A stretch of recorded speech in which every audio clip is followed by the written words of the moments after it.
Le réveil de certaines communautés, églises locales,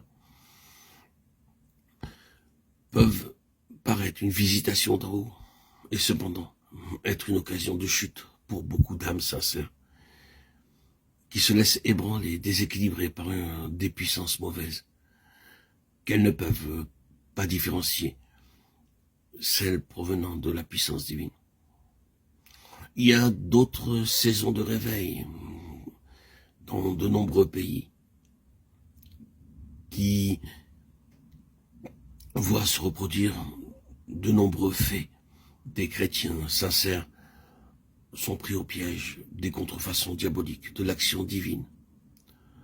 Leur sincérité, leur droiture ne peuvent les garder devant ces faux miracles, ces apparitions. Et si leurs yeux ne s'ouvrent pas, s'ils ne reviennent pas à la sobriété, à la modération, s'ils ne se dégagent pas des pièges du diable, où l'ennemi les a pris pour qu'ils fassent sa volonté, 2 Timothée 2, 26. Ils seront alors entraînés à de nouvelles séductions. Il faut que les enfants de Dieu sachent qu'être sincères dans ses motifs et fidèles dans la lumière, de la lumière reçue, n'est pas une sauvegarde contre la séduction et les ruses du diable. Puisque la parole de Dieu ordonne de prendre garde, de veiller, de prier. Méfiez-vous de toutes ces miracles et apparitions plus qu'extraordinaires qui séduisent tant d'âmes et qui les mènent à leur perte. Les chrétiens sincères, fidèles, véridiques, peuvent être séduits pour plusieurs raisons. Lorsque, par la puissance de régénération du Saint-Esprit, un homme devient enfant de Dieu et reçoit une vie nouvelle dans la mesure où il se met au bénéfice du sacrifice expiatoire de Christ, il ne reçoit pas en même temps la toute connaissance sur Dieu, sur soi-même et sur le diable.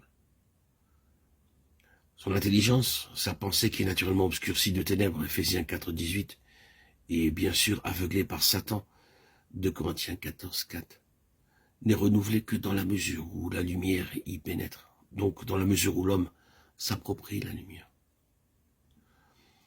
Rappelez-vous que la séduction s'adresse à l'intelligence, et c'est une erreur qu'on accepte comme vérité.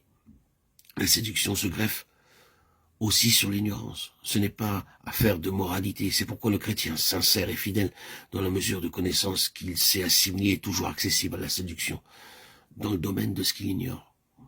Il peut être séduit sur tout ce qu'il ignore, à cause même de ce qu'il ignore. 2 Corinthiens 2, 11. La pensée que Dieu garde de la séduction, le chrétien sincère et fidèle est en soi une séduction, parce qu'elle empêche l'homme d'être sur ses gardes, et ne tient pas compte des conditions à remplir pour que Dieu puisse garder et agir. Christ n'aurait pas averti ses disciples en leur disant « Prenez garde que personne ne vous séduise » s'il n'y a pas eu danger de séduction. Et si Dieu s'était chargé de garder les siens, qu'ils fussent ou non sur leur garde, qu'ils connussent ou non le danger. Savoir que la séduction est possible garde l'intelligence ouverte à la lumière de la vérité. Et ceci est essentiel pour que Dieu puisse exercer sa protection en faveur des siens. Au contraire, une intelligence fermée favorise l'action de Satan, qui profite alors de la première occasion pour entraîner aux séductions de l'erreur.